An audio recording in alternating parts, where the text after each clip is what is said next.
Hey friends, welcome back to I Reckon. So today we're going to do a story about a Muslim man that he said met Jesus while he was in Tanzania. And the story, before I get started, please like, share, subscribe, help me keep making more videos to share with you guys. But let's jump right into it. The name of the man is Abdul, and a couple years ago he was training to become a Muslim leader. He spent 8 years in Muslim school in Uganda. Then his family sent him to 3 years of training at a school in Pemba. He spent another year of school in Mombasa, Kenya, and finally he was awarded a scholarship to a program for teaching Muslim imams in the nation of Oman. And he was scheduled to go to Oman in January, and when he returned, he would be appointed a sheikh, which is a leader in the Muslim community in Tanzania. But right before he was scheduled to leave for Oman, Abdul had an encounter with Jesus Christ. The crusade director in Kahama was an evangelist by the name of Jacob Ebersol. He met Abdul on the street several times before the crusade began, and each time he witnessed to him and invited him to the crusade.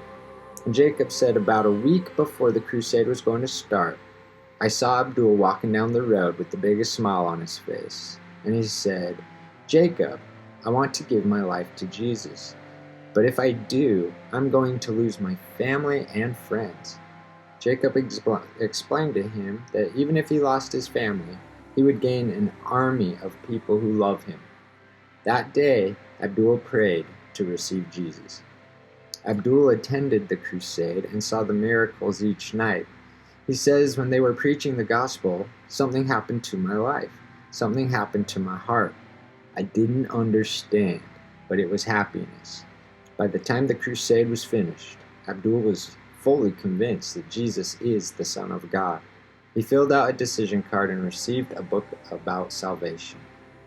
Pastor Emmanuel, one of the local pastors, received Abdul's decision card and followed up with him. Pastor Emmanuel invited Abdul to come to his church and to attend discipleship classes.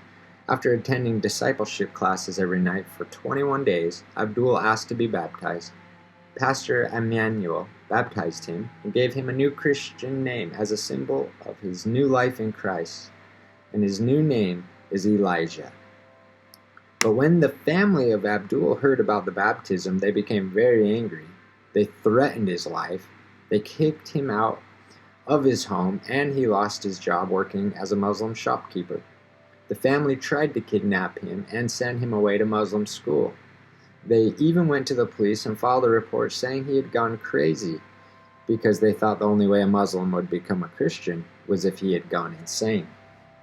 Abdul, who's now Elijah, had nowhere to go, so he asked Pastor Emmanuel for help. Pastor Emmanuel made a place for him in his own house. He fed him, he gave him clothes, and found him a job. He kept Elijah hidden from the Muslim radicals who were searching for him. Pastor Emmanuel explains that he was like a son to him. And he continued to disciple Elijah. When I returned to Tanzania in June for another crusade, I met with both of them. They were helping to organize a crusade in Dodoma. At this crusade, Elijah served as a counselor to pray with new believers. During the altar call, he had the opportunity to pray with 3 other Muslims who decided to follow Jesus. God is already using Elijah to reach other people who grew up with similar beliefs. When I met Elijah, I was struck by the huge smile he had on his face, despite the many challenges that came when someone leaves the religion one is born into. But he is full of love for Jesus. He says, since I gave my life to Jesus, I am so happy. And that is it, guys. So, Muslim man meets Jesus Christ, had a full conversion, ended up having to hide from his family, and change his name and whatnot. So, that is my story for today. You guys have a great day, and I reckon we'll return. Thank you.